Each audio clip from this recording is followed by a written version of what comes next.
Hello and welcome back to the channel. Welcome to you if this is your first time. So let's jump right into this project. You can choose between sanding the board or using a planer if you have one. So the first of the two projects is a rustic farmhouse bathroom caddy. I built one like this I think a year or so ago, but this one is a little bit different. And I'm going to use a fence picket that after planing down is about ½ an inch thick and the width is 5.5 inches. I'm going to start by cutting off the factory bottom edge of it so that I have a straight edge to work with. Not that it matters.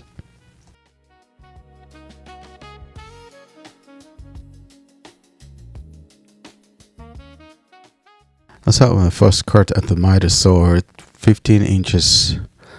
And that will serve as the bottom of the caddy. Next, I'll set the bevel on the miter saw to 30 degrees and make a cut at the end of the remaining piece.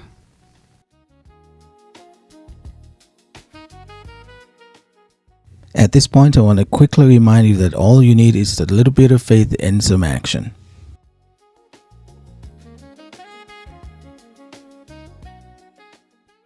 I'll start with the first bevel cut at a width of 13 inches.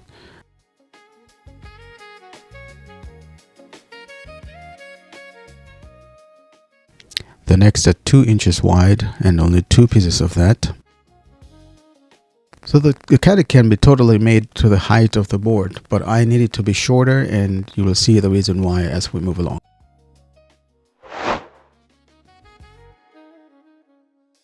And then I'll set the bevel back to a 90-degree angle and then make a miter cut at 3 3/4 inches wide.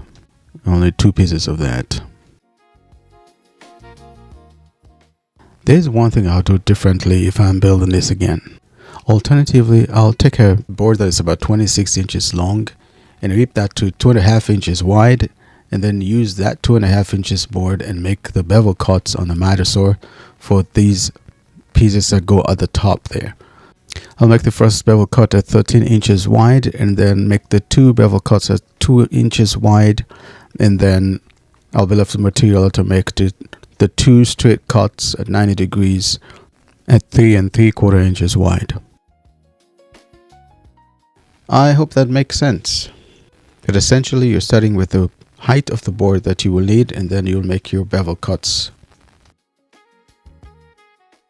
Now with the top front part assembled using wood glue and some 1-inch P-nails, I placed it on top of the base and then traced out the angle at the front and make that cut using a hand saw. If you made the bevel cuts like I did, then you can use a hand saw as well to just cut it down to 2.5 inches.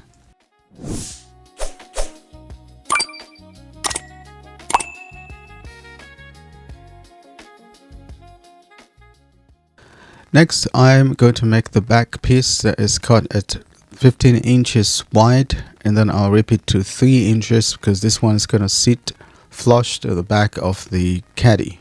For this step, you can do it backwards as well, where you rip the board first at 3 inches wide, and then you make a cut at 15 inches long.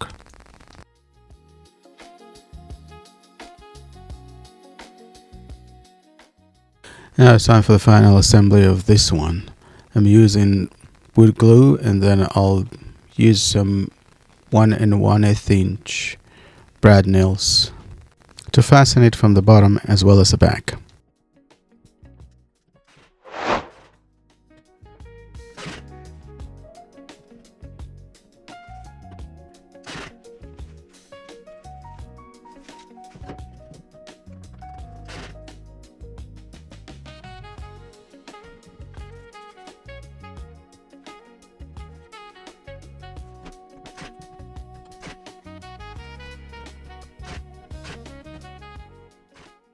And then I'll just do some quick sanding to remove most of the roughness, whatever is left of the roughness and the sharp edges.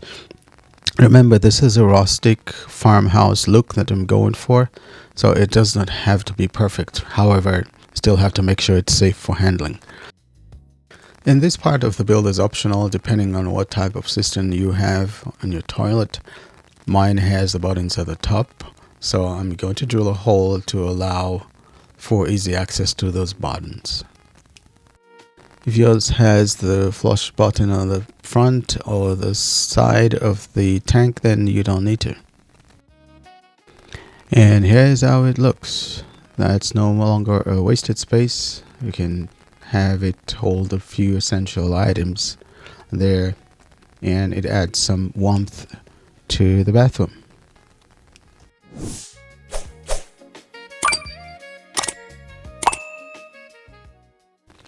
And now you can go build one and have something you can be proud of in your own home. Or if that's not your thing, you can make it to sell it. And if you're going to do that, here are a couple ideas from Wayfair.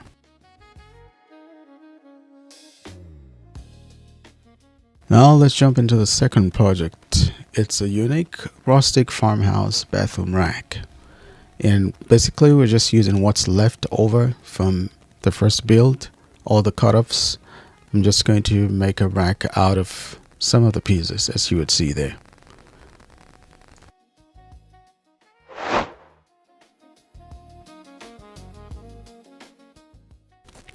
So I'm going to use the pieces that were cut at 30-degree angles on the bottom, and then I'll just rest the other pieces from the side of the caddy, which are also 3 3/4 inches long, and just make a coat rack or towel rack out of that. It's very simple, it's very basic, but it's one way you can use scrap material that you would otherwise just toss in a bin.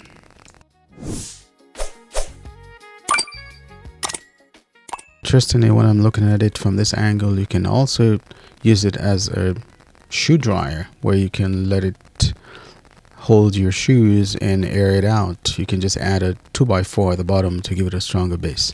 You can also hang your bags there. You can put it in your office or put it in your entryway and hang bags on there.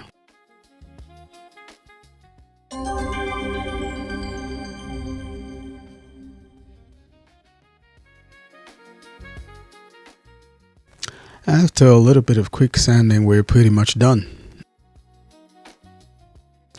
And so here it is in one of my bathrooms. I have it installed behind the door, and I have the door stop set so that it doesn't hit the rack when it's open all the way. I'm hanging a royal robe there. You can hang your towels, or you can set your hand towels or face towels there. Good luck with either one of these two, or if you're doing both of them, good luck with that.